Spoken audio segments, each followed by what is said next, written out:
Welcome to SIMS hospital Vadapalani வழங்கும் hello doctor. இன்னைக்கு நம்மளோட சந்தேகங்களுக்கு பதிலளிக்கிறதுக்காக பிரபல urologist doctor Cheral Kannan wait பண்ணிட்டு இருக்காரு. வெல்கம் பண்ணிடலாம். வணக்கம் டாக்டர். வணக்கம். ஓகே, ஸோ இன்னைக்கு நிறைய காலர்ஸ் ஹலோ டாக்டருக்கு ஃபோன் பண்ணுறதே ஒரு யூரோலஜிஸ்ட் வந்தால் ரெண்டு முக்கியமான விஷயத்துக்கு தான். ஒன்று கிட்னி ஸ்டோன்ஸ், இன்னொன்று ப்ராஸ்டேட். ஸோ ஃபஸ்ட்டு நம்ம கிட்னி ஸ்டோன்ஸ் பற்றி பேசலாம் டாக்டர். ஸோ இப்போ கொஞ்ச நாளில் சம்மர் வரப்போகுது. இப்போ ஆஃப்கோர்ஸ் நிறைய பேர் கொஞ்சம் தண்ணி குடிச்சிட்ருப்பாங்க. பட் ஸ்டில் குளிர்காலம் அப்படின்றதுனால கூட நிறைய பேர் தண்ணி குடிக்கிறதுக்கான வாய்ப்புகள் கம்மி. ஸோ இப்போ கிட்னி ஸ்டோன்ஸ் எதனால் உருவாகுது? தண்ணி குடிக்காதது மட்டும்தான் ஒரே ரீசனா இல்லை வேறு ஏதாவது ரீசன்ஸ் இருக்கா? மெயினாக ஒவ்வொருத்தருடைய உடல் வாக பொறுத்து தான் அந்த கிட்னி ஸ்டோன்ஸ். ஓகே. இப்போ ஒரு சிலருடைய உடம்புல மெயின் அதனுடைய அதிகமான கிட்னி ஸ்டோனில் அதிகமான பங்கு உள்ளது கால்சியம் சம்மந்தப்பட்ட அந்த புரதச்சத்துக்கள் அண்ட் கணித சத்துக்கள் தான் அது. ஓகே. இப்போ நம்ம ஒரு டீயில் இப்போ நம்ம சுகர் சேர்க்குறோம், சுகர் சேர்த்து நம்ம ஆற்றிட்டே இருக்கும்போது அந்த சுகர் ஃபுல்லாக அதில் கம்ப்ளீட்டாக கரைஞ்சிருது. நீங்கள் அதுக்கு மேலே போட போட ஒரு குறிப்பிட்ட அளவுக்கு மேலே நீங்கள் என்ன தான் போட்டிங்கனாலும் அது கரையாமல் அப்படியே தங்குற மாதிரி அந்த சிறுநீரில் கால்சியம் அதிகமாக போகும்போது ஒரு குறிப்பிட்ட அளவுக்கு மேலே தண்ணியில் அது கரையிறது இல்லை. ஓகே. ஸோ அந்த பொருட்கள்லாம் தனியாக மற்ற பொருட்களோடு சேர்ந்து அந்த மாதிரி கல்லாக அது உருவாகுது. ஓகே. சின்ன சின்ன கல்களாக இருக்கும்போது வேகமாக நம்ம நிறைய தண்ணி குடித்து வேகமாக அந்த சிறுநீர் போகும்போது அடிச்சுட்டு போயிடும். அதனுடைய அளவு கொஞ்சம் பெருசாக இருக்கும்போது அது அங்கேயே நின்றுது. அந்த இடத்துல சைஸ் சொல்கிறீங்களா இல்லை நம்பர் ஆஃப் கற்கள் சொல்கிறீங்களா? ரெண்டுமே. சைஸ் தான் ரொம்ப முக்கியமானது. ஸோ அதனுடைய அளவு ஒரு 4 மில்லிமீட்டருக்கு மேலே போகும்போது நமக்கு அது பிரச்சனைகளை உண்டு பண்ண ஆரம்பிக்குது. ஓகே. Okay doctor. இப்போது கிட்னி ஸ்டோன்ஸ் பொறுத்த வரைக்கும் பார்த்தீங்கன்னா தண்ணி குடிக்காதது ஒரு காரணம். இப்போ இன்னொரு காரணம் அதிகமாக நம்ம தண்ணி குடிக்க அது இன்னொரு காரணமாக மாறுது. இப்போ ஏற்கனவே கிட்னி ப்ராப்ளம் இருக்கிறவங்களுக்கு, சப்போஸ் டிரான்ஸ்பிளான்ட் அளவுக்கு அவங்களுக்கு ப்ராப்ளம் இருக்குது அப்படின்ற அந்த சமயத்தில் அவங்களுக்கு கிட்னி ஸ்டோன்ஸ் வரதுக்கு வாய்ப்புகள் இருக்கா? டிரான்ஸ்பிளான்ட் அளவுக்கு இருக்குன்னா அவங்களுக்கு முதல்ல கிட்னி ரொம்ப பாதிப்படைஞ்சிருக்கும். அவங்களுக்கு ஒரு இவ்வளோ தான் நீர் குடிக்கணும்னு ஒரு ரெஸ்ட்ரிக்ஷன் இருக்கும். ஓகே. ஒரு இவ்வளோ அளவுக்கு மேலே, ஏன்னா அவங்க எவ்வளோ யூரின் போகிறாங்களோ அதற்கு ஏற்ற அளவு இவ்வளோ தான் நீர் நீங்கள் குடிக்கணும் அப்படின்னு ஒரு அளவு இருக்கும். ஸோ அவங்க அதிக அளவுக்கு குடிக்க முடியாது. ஸோ அந்த மாதிரி இருக்கும்போது அவங்களுக்கு மற்றவங்களோட கம்பேர் பண்ணும்போது சான்சஸ் கொஞ்சம் கூட தான். Okay doctor. இப்போ டிரான்ஸ்பிளான்ட் பண்ணுறதுக்கு முன்னாடி இந்த கிட்னி ஸ்டோன்ஸ் அகற்றிட்டு பண்ண முடியுமா இல்லை மொத்தமாகவே கிட்னி ஆக்சுவலாக அந்த டிரான்ஸ்பிளான்ட் அளவுக்கு கிட்னி பாதிப்படையுதுன்னா ஒரு சிலருக்கு மிக அதிகமான கற்கள் முழுசாக கிட்னியை கூட பாதிச்சிடலாம். ரெண்டு சிறுநீரகத்தையும் பாதிச்சு கூட அந்த மாதிரி இருக்கலாம். ஓகே. பட் டிரான்ஸ்பிளான்ட் பண்ணதுக்கப்புறம் நம்ம நிறைய மருந்துகள் போடுவோம். ஏன்னா டிரான்ஸ்பிளான்ட் மற்றவங்க கிட்னியை தான் நம்ம எடுத்து வைக்கிறோம். உடம்பு அது உடனே கண்டுபிடிச்சிடும் இது மற்றவங்க கிட்னின்னு. ஸோ அதை வெளியேற்றுவதற்காக அதனுடைய எதிர்ப்பு சக்திகள் வேலை செய்யும். ஸோ அதை தடுக்கிறதுக்காக நிறைய மருந்துகள் போடுவோம். ஸோ ஜென்ரலாக டிரான்ஸ்பிளான்ட் பண்ணுறதுக்கு முன்னாடி எதுவும் கற்கள் இருந்தால் நம்ம அதை அகற்றிட்டு தான் நம்ம சர்ஜரி பண்ணுற மாதிரி இருக்கும் டிரான்ஸ்பிளான்ட். Okay doctor. நம்ம தொடர்ந்து பேசலாம். நெக்ஸ்ட் ஃபர்ஸ்ட் காலர் லைனில் காத்துட்ருக்காங்க, பார்த்துலாம். வணக்கம். Hello doctor. ஹலோ வணக்கம். உங்கள் பேர்? வணக்கம் மேடம், என் பேர் மிஸ்ஸஸ் ராதா மேடம். டாக்டர் இருக்காங்க ராதாமா, பேசலாம். வணக்கம் சார். வணக்கம், சொல்லுங்க. என் பேர் மிஸ்ஸஸ் ராதா சார். சொல்லுங்கம்மா. 63 இயர்ஸ் சார் எனக்கு. சரி. எனக்கு யூரின் பிளாடர் ஒரு ஆப்ரேஷன் குழந்தைக்கு பண்றச்ச யூரின் பிளாடர் சேர்த்து தச்சுட்டாங்க சார். சரி. அதுல அது செப்பரேட் பண்றச்ச ஓட்டை ஆயிடுச்சு சார் யூரின் பிளாடர். சரி. அதை ரிப்பேர் பண்ணி 4-5 சர்ஜரி பண்ணி தான் ரிப்பேர் பண்ணாங்க சார். சரி. அதுக்கப்புறம் எனக்கு கண்டினியூஸா ஸ்டோன் அதுல வந்துட்டே இருக்கு சார். சரி. 10-12 தடவை ஸ்டோன் எடுத்திருக்காங்க. ஏன்னா அது கெப்பாசிட்டி வேற சின்னதாயிடுச்சு. சரி. யூரின் அடிக்கடி போயிட்டு இருந்தது. சரி. ஆனாலும் எப்படியோ மேனேஜ் பண்ணிட்டேன் சார். கிட்டத்தட்ட ஒரு 22 ஆபரேஷன் பண்ணிருக்காங்க சார் எனக்கு. சரி. ஆனா எனக்கு இப்ப என்ன பிரச்சனைன்னு கேட்டீங்கன்னா கிட்னில ஸ்டோன் வந்தது சார். சரி. அதுக்காக அந்த ஆயுர்வேத மெடிசன் சாப்பிட்டேன் சார். சரி. அதுல உடைஞ்சு வர்றது தெரியுது, நான் ஃபில்டர் பண்ணி பார்த்துட்டே இருந்தேன். சரி. ஆனா அது என்னாச்சுன்னா ஒரு ஸ்டோனை உடைஞ்சு அந்த யூரித்ரா வழியா கிட்னில அந்த யூரின் பிளாடர் நிப்ல நின்னுடுச்சு சார். சரி. நின்று 3 டேஸ் கிட்ட வெளியில வரல. சரி. வெளியில வராம ரொம்ப கஷ்டப்பட்டு உட்கார முடியாம எல்லாம் வந்துச்சு சார். அதுக்கப்புறமா அது வந்த பிறகு அந்த லிப்பு ஓட்டை ஆயிடுச்சு சார் எனக்கு. சரி. பெருசாயிடுச்சு ஓட்டை துவாரம். அது யூரின் கொட்டிட்டே இருக்கு எனக்கு. நான் ஒரு யூரோலஜிஸ்ட காமிச்சேன் சார் நானு. சரி. எனக்கு இந்த ஸ்டோன் எடுத்த டாக்டர்டே காமிச்சேன். அவர் கஷ்டம் தான், ஆபரேஷன் பண்ண கஷ்டம்னாரு.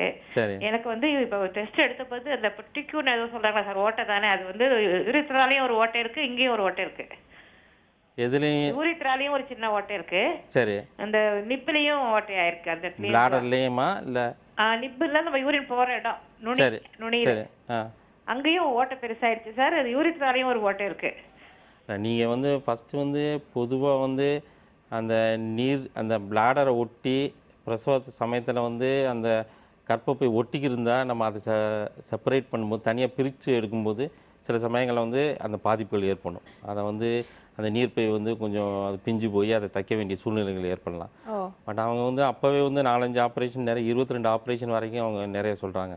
ஸோ அதெல்லாம் ப்ராப்ளி அது வந்து அந்த ஓட்டைகள் வந்து சில சமயம் பெர்மனண்ட்டாக ஒரு 4-5 வருஷங்கள் தொடர்ச்சியாக இருக்கிற மாதிரி இருந்துச்சுன்னா அது ஃபிஸ்டுலா மாதிரி, அதாவது யூரின் வந்து பிளாடரில் இல்லாமல் வேறு உறுப்புகள் வழியாக வெளியில் போகிற மாதிரி இருந்திருக்கும். ஸோ அப்போ தான் அவங்களுக்கு இந்த மாதிரி அடிக்கடி வந்து கல் உண்டாகக்கூடிய வாய்ப்புகள் இருக்குது. அதோட வந்து அவங்க கிட்னியில் கல் இருக்குன்னா வேறு எதுவும் அவங்க அடிப்படையிலே அவங்களுடைய உடலுடைய தன்மை இல்லை, அதிகமாக வந்து கால்சியம் சுரக்கிறாங்களா சிறுநீரில் அப்படின்னு நம்ம டெஸ்ட் பண்ணி பார்க்கணும். இப்போ கல் வந்து 3 நாள் அடைச்சிட்டே இருந்து அது வெளியில் ஒரு சிறு துளை மூலமாக வந்திருக்கு அப்படின்னா மறுபடியும் அதே மாதிரி இந்த ஃபிஸ்டுலாங்கிற மாதிரி தான் சொல்கிறாங்க. ஃபிஸ்டுலா என்ன ஆகும்னா பொதுவாக யூரின் நம்ம வெளியில் வர்றதுக்கு முன்னாடி நமக்கு ஒரு கண்ட்ரோல் மெக்கானிசம் இருக்குது, ஒரு வால்வு மாதிரி, நம்மளை மீறி யூரின் போகக்கூடாதுன்னு ஒரு வால்வு மெக்கானிசம் இருக்குது. இந்த ஃபிஸ்டுலாங்கிறது அந்த வால்வு மெக்கானிசத்தை பைபாஸ் பண்ணிவிட்டு அந்த சிறுநீர் பையோட வந்து அது தொடர்பு இருக்குது. ஸோ யூரின் வந்து உங்களுக்கு கண்டினியூஸாக லீக் ஆகும். ஸோ அந்த சர்ஜரி வந்து ஜென்ரலாக வந்து அதனுடைய சக்ஸஸ் வந்து எந்த அளவுக்குன்னா எவ்வளோ ஏர்லியராக நம்ம பண்ணுறோம், எவ்வளோ கேர்ஃபுல்லாக பண்ணுறோங்கிற பொறுத்து தான் அதனுடைய வெற்றி இருக்குது. ஓகே தேங்க்ஸ் ஃபார் காலிங்மா. அடுத்த காலை பார்த்தலாம். வணக்கம். Hello doctor. Hello, good afternoon, sir. Good afternoon. உங்க பேர் என்ன கால் பண்றீங்க? Ram from Bangalore. Regarding that uric acid level actually, நான் வந்து blood test பண்ணோம். 2.5 to 6 ல அந்த ரேஞ்ச் போட்டுருந்தாங்க. சரி. So என்னோட ரேஞ்ச் வந்து 4.2 இருக்கு actually. சரி. Is it normal or என்ன dietary precautions என்ன சார் எடுத்துக்கணும்? apart from the C-reactive protein homocysteine level check பண்ணும்போது இதை செக் பண்ண சொன்னாங்க. சரி. அந்த uric acid range வந்து 2.5 to 6 இருக்கு. பட் என்னோட ஃபிகர்ஸ் வந்து 4.2. Is it normal or it should be some precautionary measures எடுத்துக்கணும்? இல்லை, எதுக்காக இந்த ரத்த பரிசோதனைகள் பண்ணீங்க நீங்க? எனக்கு வந்து ஹோமோசிஸ்டைன் லெவல் செக் பண்றதுக்காண்டி அதோட சேர்த்து எடுக்க சொன்னாங்க. இல்லை, எதுக்காக இந்த homocysteine having some blood pressure sir, அதனால me to take some, I am already BP tablets எடுத்துட்டு இருக்கேன் நானு. சரி. சோ அதனால எனக்கு கை கால் வலி இருந்தது. சோ அதனால ஹோமோசிஸ்டைன் லெவல் பார்க்க சொன்னாங்க, செரும் ஹோமோசிஸ்டைன் லெவல் பார்க்க சொன்னாங்க. சோ அதோட சேர்த்து homocysteine levels along with reactive protein, uric acid. ஆனா கால் வீக்கம்லாம் எதுவும் எனக்கு கிடையாது. பட் ஒரு டாக்டர் வந்து எனக்கு சொன்னாரு யூரிக் ஆசிடும் செக் பண்ணிக்கங்க அப்படின்னாரு. So based on this figure, is it normal or என்ன precaution? யூரிக் ஆசிடுடைய அந்த அளவு வந்து உங்களுக்கு நார்மல் தான். அது நீங்கள் வந்து யூரிக் ஆசிடை வந்து நீங்கள் வந்து கட்டுப்படுத்த தேவையில்லை. எப்போதும் எடுக்கக்கூடிய பொதுவாக வந்து யூரிக் ஆசிட் வந்து கொஞ்சம் ஃப்ரூட்ஸ் அந்த மாதிரி இந்த ரெட் மீட் அந்த மாதிரி உள்ள ஒரு சில இதில் இருக்குது. ஸோ நீங்கள் அதை அவங்க ரெகுலராக எடுக்கக்கூடிய நீங்கள் பொருட்களை வந்து நீங்கள் சாதாரணமாக எடுத்துக்கலாம். எல்லாமே வந்து இதில் உள்ள இந்த ஸ்டோன், இந்த யூரிக் ஆசிட், இந்த கால்சியம் எல்லாமே நமக்கு உடம்புக்கு தேவையானது. எப்போதும் எடுக்கக்கூடிய பொருட்களை நம்ம அதே அளவு எடுத்தோம்னா போதும். அதை நம்ம அளவுக்கு அதிகமாக எடுக்கும்போது தான் அதனுடைய பிரச்சனைகள் வந்து ஆரம்பிக்கிறது. Okay thanks for calling sir. அடுத்த காலை பார்த்தலாம். வணக்கம். Hello doctor. வணக்கம், நீங்கள் லைனில் இருக்கீங்க. வணக்கம். வணக்கம். Hello doctor. ஹலோ வணக்கம் மேடம். வணக்கம், உங்கள் பேர் எங்கேருந்து கால் பண்ணுறீங்க? நான் தேனி மாவட்டத்துக்கு பேசுகிறேங்க. டாக்டர் இருக்காங்க சார், சந்தேகம் என்னன்னு கேட்கலாம். ஓகே. வணக்கம், சொல்லுங்கள் சார். வணக்கம் சார். சார் எனக்கு 41 வயசு ஆகுது சார். சரி. டிவி வால்யூம் கம்மி பண்ணிட்டு ஃபோனில் கான்சன்ட்ரேட் பண்ணி பேசுங்க சார். ஓகே. சொல்லுங்க. அதாவது சார் எனக்கு அடிக்கடி நைட்டில் யூரின் போகுது. சரி. சுகர் டெஸ்ட்டில் எடுத்து பார்த்தேன், ஆனால் ஒன்றும் பிரச்சனை இல்லை, நார்மலாக இருக்குது அப்படின்னு சொல்லிட்டாங்க. சரி. ஆனால் அடிக்கடி நான் ரொம்ப டென்ஷன் ஆகுவேன். சரி. அப்போ எனக்கா ஒரு இந்த மாதிரி டென்ஷன் ஆகுறதுனால இந்த மாதிரி அடிக்கடி நைட்டில் யூரின் போகுது அப்படின்னு நானா நினச்சிக்கிறேன் சார். அது என்ன சார் அந்த ப்ராப்ளம்? யூரின் வந்து இரவு நேரத்தில் எத்தனை தடவை எந்திரிச்சு போகிறீங்க? ஒரு 3 தடவை போய் சார். அது உடனே ஓடி போயிருக்கிற மாதிரி, அதாவது அர்ஜென்ட்டாக போயிருக்கிற மாதிரி இருக்காது? இல்லை சார், அப்படி இல்லை. பகலில் எத்தனை தடவை போகிறீங்க நீங்கள்? பகலில் ஒரு 3 தடவை 4 தடவை, அது நார்மலாக சார் இருக்குது. சரி, இது வந்து உங்களுக்கு 2 காரணங்கள் இருக்கலாம். நீங்கள் வந்து அந்த சர்க்கரை இல்லாட்டினா கூட சில சமயங்களில் வந்து யூரினில் வந்து கிருமிகள் இருந்தால், யூரின் இன்ஃபெக்ஷன் இருந்தால் இந்த மாதிரி போகலாம். இல்லைனா நீங்கள் வந்து உங்களுடைய வயது வந்து 40 தாண்டினதுனால அந்த ப்ராஸ்டேட்டுடைய தொடக்க நிலைகளாக கூட இருக்கலாம். அந்த மாதிரி இருந்தால் வந்து இரவில் கொஞ்சம் அடிக்கடி போகிற மாதிரி இருக்கும், தொடக்க நிலையில் வந்து அந்த மாதிரி இருக்கும். Okay thanks for calling sir. அடுத்த காலை பார்த்தலாம். வணக்கம். Hello doctor. வணக்கம். வணக்கம், சொல்லுங்கம்மா. டிவி வால்யூம் கம்மி பண்ணிட்டு பேசுங்க. வணக்கம். நான் கடலூர்ல இருந்து பேசுறேன் சார். சொல்லுங்க. இருக்காங்க, பேசலாம். Hello doctor. சொல்லுங்க. வணக்கம். எனக்கு வணக்கம் சார். யூரின் போயிட்டு உடனே ஒரு 10 நிமிஷம் 5 நிமிஷம் திரும்பி யூரின் வர்ற மாதிரி இருக்குது. சரி.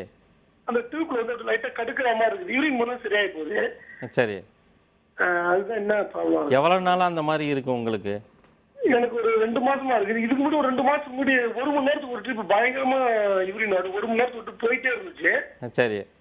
அதுல எதுவும் ட்ரீட்மெண்ட் எடுத்து அது அப்படியே இதுவாயிடுச்சு. ஒன்றும் இருக்காது. திரும்பி இப்ப நான் வந்து யூரின் போனதுக்கு அப்புறம் திரும்பி அந்த டியூப்ல கடுக்கிற மாதிரி இருக்கு. திரும்பி யூரின் போனா சரியாயி போகுது. உங்களுடைய வயது என்ன? எனக்கு 37. உங்களுக்கு மற்றபடி சர்க்கரை இல்லை அந்த ப்ரெஷர் எதுவும் இருக்கா? அதுக்கு எதுவும் மருந்துகள் சாப்பிட்றீங்களா? எதுவும் கிடையாது. அப்படின்னா மறுபடியும் வந்து இந்த வயதில் வந்து வரக்கூடியது பொதுவாக வந்து யூரினில் வரக்கூடிய கிருமிகள் தான். யூரின் இன்ஃபெக்ஷன் இருக்கான்னு நீங்கள் பார்க்கணும். ஸோ அதை வந்து நீங்கள் சிறுநீரை வந்து டெஸ்ட் பண்ணிவிட்டு மற்றபடி வேறு எதுவும் சிறுநீரகத்தில் எதுவும் கோளாறுகள் இருக்கான்னு ஒரு ஸ்கேன் எடுத்து பார்த்துட்டு அதுக்கேற்ற வைத்தியங்களை நீங்கள் பண்ண வேண்டியிருக்கும். Okay, thanks for calling sir. அடுத்த காலை பார்த்துலாம். வணக்கம். Hello doctor. வணக்கம். உங்கள் பேர் எங்கேருந்து கால் பண்ணுறீங்க? நாங்க காஞ்சிபுரத்துல இருந்து ஒரு முசலவாக்கம் இந்த கிராமத்துல இருந்து பேசுறோங்கண்ணா. டாக்டர் இருக்காங்கம்மா, பேசலாம். சார், நான் எங்க வீட்டுக்காருக்கு டயாலிசிஸ் பண்றோம் சார். சரிம்மா. அவரு அப்படியே பண்ணிக்கிட்டே இருக்கணுமா எதையும் சார்? அது எதையும் எனக்கு ஒன்றும் புரியல. அவருடைய வயது என்னம்மா? எதற்காக வந்து அந்த அவருக்கு 47 வயசு ஆகுது. அவருக்கு சுகர் பிபி இருந்தது. சரி. 1 இயருக்கு முன்னாடியே நாங்க அந்த பித்தப்பை ரிமூவ் பண்ணிட்டோம் சார். சரி. ரிமூவ் பண்ணிட்ட பிற்பாடு கொஞ்ச நாளைக்கு அந்த மெடிசன் எடுத்துக்கிட்டே வந்த பிற்பாடு அது என்னன்னா அப்படியே கிட்னி 2ம் உப்பு படிவம் ஆயிடுச்சுன்னு சொல்லிட்டாங்க. சரிம்மா.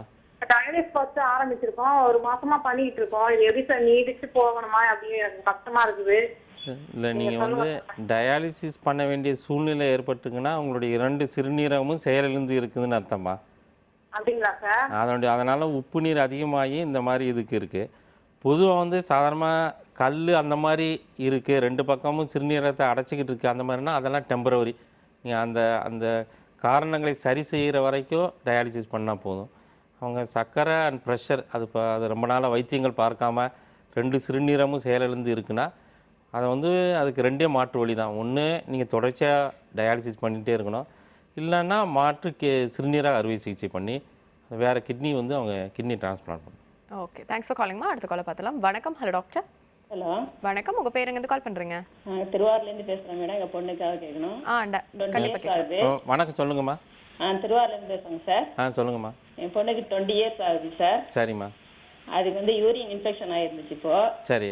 அது பஸ்டல்ஸ் வந்து 2லேருந்து 4, எஃப்டெல்ஸ் வந்து 3லேருந்து 5 வரைக்கும் இருக்குது. சரிம்மா. அதுக்கு மேலே நாங்கள் என்ன சார் செய்யணும்? அதை வந்து இப்போ யூரினில் இன்ஃபெக்ஷன் இருக்குன்னா யூரின் கல்ச்சர்னு ஒன்று பண்ணி பார்ப்பாங்கம்மா. 48 மணி நேரம் வந்து அதை வளர்த்து பார்ப்பாங்க. அந்த யூரினில் என்ன கிருமி இருக்குன்னு அது தெரியும். அது என்ன கிருமின்னு தெரிஞ்சால் அதுக்கு என்ன மாத்திரை மருந்துக்கு வந்து அது அந்த கிருமிகளை வச்சு நம்ம சரி பண்ணலாம்னு அவங்களே மருந்து அதிலே வரும். அதை பண்ணிவிட்டு அதுக்கப்புறம் நீங்கள் அதுக்கு மருந்துகள் எடுக்கணும். ஓகே, தேங்க்ஸ் ஃபார் காலிங்மா. அடுத்த காலை பார்த்துலாம். வணக்கம். Hello doctor. வணக்கம். வணக்கம். உங்கள் பேர் எங்கேருந்து கால் பண்ணுறீங்க? மதுரையிலேருந்து ராதாகிருஷ்ணன் மேடம். டாக்டர் இருக்காங்க சார். சந்தேகம். வணக்கம், சொல்லுங்கள் சார். யூரிக் ஆசிட் அதிகமாக இருக்குன்னா கால் அடிக்கடி விரல் வீங்கிருதுங்க சார். அது நீங்கள் சொல்லக்கூடிய உங்கள் யூரிக் ஆசிடுடைய அளவு என்ன? 9.2 இருக்குங்க சார். பொதுவாக வந்து ஒவ்வொரு லேபுக்கும் வந்து அந்த யூரிக் ஆசிடுடைய நார்மல் ரேஞ்ச் வந்து வித்தியாசப்படும். பொதுவாக வந்து 6.5லேருந்து 7 அந்த இதுக்குள்ளே தான் அதனுடைய மேல்மட்ட அளவு இருக்கும். பட் உங்களுக்கு இருக்கிறது அந்த யூரிக் ஆசிட் அதிகமாகி காலில் வீக்கம் வருதுன்னா கவுட் அப்படிங்கிற ஒரு நோய் மாதிரி இருக்குது. ஸோ பொதுவாக வந்து அவங்க அந்த கால் வீக்கம் இருக்குன்னா கால் வீக்கம் அந்த வலிக்கு உள்ள மாத்திரைகளோட யூரிக் ஆசிடை குறைக்கிறதுக்காக ஒரு சில மருந்துகள் இருக்குது. அதை வந்து மருத்துவருடைய ஆலோசனை பிரகாரம் அதை எடுக்கணும். ரொம்ப அதிகமாக போச்சுன்னா இதே யூரிக் ஆசிட் வந்து கிட்னிலையும் ஸ்டோன் உண்டு பண்ணும். ஓகே, அடுத்த காலை பார்த்துலாம் டாக்டர். வணக்கம். Hello doctor. வணக்கம் மேடம். வணக்கம். உங்கள் பேர் எங்கேருந்து கால் பண்ணுறீங்க? திண்டிலிருந்து பேசுகிறேன் மேடம். டாக்டர் இருக்காங்க சார். சந்தேகம் என்னன்னு கேட்க. வணக்கம், சொல்லுங்கள். வணக்கம் சார். நான் 54 வயசு சார் எனக்கு. சரி. அது 2 வருஷத்துக்கு முன்னாடி நான் ஸ்டோன் பலம் வந்துச்சு சார். செக் பண்ணி பார்த்து மெடிசன்லாம் கொடுத்து சரிட்டாங்க சார். சரி. இப்போ வந்து நான் செக்அப் பண்ண போகல. மறுபடியும் வர்றதுக்கு வாய்ப்பு தண்ணி அதிகமாக குடிச்சாலே போகுது, ஒன்றும் பிரச்சனை இருக்காது அப்படின்னு மாத்திரை கொடுத்தாங்க சார். ஒரு 4 மாதம் மாத்திரை சாப்பிட்டு ஃப்ரீயாக இருக்குது சார், ஒன்றும் பிரச்சனை இல்லை. சரி. இப்போ மறுபடியும் ஏதாவது வர்றதுக்கு வாய்ப்பு இருக்குங்களா? எப்படி சார்? அதான் உங்களுக்கு கேட்கலாம். அந்த ஸ்டோனுடைய அளவு என்ன, அது எந்த இடத்துல இருந்தது முன்னாடி அப்படின்னு சொல்ல முடியுமா? இல்லை சார், சின்னதான் சொன்னாங்க. செக் பண்ணி பார்த்தாங்க. ஆஃபீஸ் பண்ண தேவையில்லை, மாத்திரையில சரி பண்ணிக்கலாம், ஒன்றும் பிரச்சனை இல்லை. அதே மாதிரி சரியாக ஆயிடுச்சுங்க சார். சரி. இப்போ மறுபடியும் செக் பண்ணணுமா எப்படி சார்? பொதுவாக வந்து ஸ்டோனுடைய அளவு ஒரு 4லேருந்து 5 மில்லிமீட்டருக்குள்ளே இருந்தால் அது தன்னாலேயே வந்து தண்ணி அதிகமாக நீங்கள் குடிச்சிங்கன்னா போயிடும். தடுப்பு முறையில் வந்து 2 முக்கியமானது. ஒன்று வந்து அந்த நீர் வந்து ஒரு நாளைக்கு 3லேருந்து 4 லிட்டர் குடிக்கணும். இந்த மாதிரி ஒரு தடவை கல் ஒருத்தருக்கு உண்டாச்சுன்னா அடுத்த கல் உண்டாகக்கூடிய வாய்ப்புகள் வந்து ரொம்ப அதிகம். அடுத்த 5 வருடங்களில் வந்து பாதி பேருக்கு திரும்பி வரும். ஓகே. அவங்க வந்து பொதுவாக வந்து அவங்களுடைய பகல் நேரத்தை வந்து ஒரு 5 மணி நேரத்துக்கு ஒரு தடவை பிரிச்சுக்கணும். இப்போ காலையில் 6 மணிக்கு எழுந்திரிக்கிறாங்கன்னா 6லேருந்து 5 11, 11லேருந்து 5 4, 4லேருந்து 5 9, ஒவ்வொரு 5 மணி நேரத்துக்கும் ஒரு 1லேருந்து 1.5 லிட்டர் தண்ணி அவங்க குடிக்கணும். ஓகே. அந்த சிறுநீர் வந்து மிக மெல்லிய மஞ்சள் நிறமாக போகிற மாதிரி இருக்கணும். கொஞ்சம் கெட்டியாக ரொம்ப டார்க் எல்லோவாக போகுதுன்னா அவங்களுக்கு எடுக்க வேண்டிய நீருடைய அளவு பத்தலைன்னு அர்த்தம். 2வது உப்பை வந்து குறைக்கணும். உப்பை வந்து குறைச்சாங்கன்னா வந்து அந்த இது 2ம் தான் வந்து கல் திரும்ப வராமல் இருக்கிறதுக்குள்ள வழிமுறைகள். ஓகே ஓகே டாக்டர், அடுத்த காலை பார்த்தலாம். வணக்கம். Hello doctor. ஹலோ வணக்கம். உங்கள் பேர் எங்கேருந்து கால் பண்ணுறீங்க? பெங்களூர்ல கால் பண்றேங்க, பாலான்னு பேரு. டாக்டர் இருக்காங்க சார். வணக்கம், சொல்லுங்கள். வணக்கம் டாக்டர். வணக்கம். டாக்டர், யூரின் அடிக்கடிக்கு பாஸ் ஆயினே இருக்குங்க டாக்டர். டே நைட் 2 டைம் அடிக்கடிக்கு பாஸ் ஆகுது. சுகர் டெஸ்டும் பண்ணேன். சரி. சுகர் டெஸ்ட்ல 2 இயர்ஸா ஒண்ணுமே சுகர் கம்ப்ளைண்ட் ஒண்ணுமே இல்லைன்றாங்க. பட் யூரின் மட்டும் அடிக்கடிக்கு வந்துனே இருக்கும். தண்ணி குடிச்சாலும் இமீடியட்டா வந்துடுது யூரின். உங்களுடைய வயது என்ன? உங்களுக்கு மற்றபடி ப்ரெஷர் வேறு எதுவும் இருந்தால் அதுக்கு மாத்திரைகள் சாப்பிட்றீங்களா? எதுவுமே எந்த மெடிசன் எதுவும் எடுத்துன்னு இல்லைங்கண்ணா, எந்த இதுவும் இல்லை. உங்களுடைய வயது? 42ங்க. இரவு நேரத்தில் எத்தனை தடவை எந்திரிச்சு போகிறீங்க நீங்கள்? நைட்ல ஒரு 2-3 டைம்ஸ்ங்க. எனி டைம் அது எப்படி இருக்குன்னா, எனி டைம் வந்துன்னு இருக்கும். யூரின் பாஸ் பண்ணிட்டு வந்துன்னா மறுபடியும் திரும்ப ஒரு 10 மினிட்ஸ்க்கு யூரின் வர மாதிரி இருக்குங்க. இல்லை, இது வந்து நீங்கள் வந்து அந்த அந்த சிறுநீரில் கிருமிகள் இருக்கான்னு வந்து நீங்கள் வந்து அந்த கல்ச்சர் பண்ணி பார்க்கணும். பொதுவாக அந்த 42 இந்த வயதில் வந்து சிறுநீரில் அந்த அந்த கிருமிகள் இருப்பதோட இந்த நடுத்தர வயதில் வந்து ப்ராஸ்டேட்டில் கிருமிகள் இருந்துச்சுன்னா, ஸோ வந்து அந்த ப்ராஸ்டேட்டில் உள்ள கிருமிகள் வந்து அவ்வளோ எளிதாக வந்து வெளியில் வர்றதில்ல. ஸோ அது வந்து இப்போ ஒருத்தருக்கு ஒரு தடவை வந்துச்சுன்னா அது அப்படியே திரும்ப திரும்ப இருந்து இந்த மாதிரி சைலண்டாக வந்து அவங்களுக்கு திரும்ப திரும்ப அடிக்கடி யூரின் போகிற மாதிரி இருக்கும். ஸோ அது 2ம் இருக்கான்னா டெஸ்ட் பண்ணி பார்க்கணும். ஓகே டாக்டர், நம்ம தொடர்ந்து பேசலாம் டாக்டர். சின்ன பிரேக் அப்புறமா ஒரு சின்ன பிரேக் அப்புறம் மீட் பண்ணலாம். திசம்ஸ் ஹாஸ்பிட்டல் வடபழனி வழங்கும் ஹலோ டாக்டர்.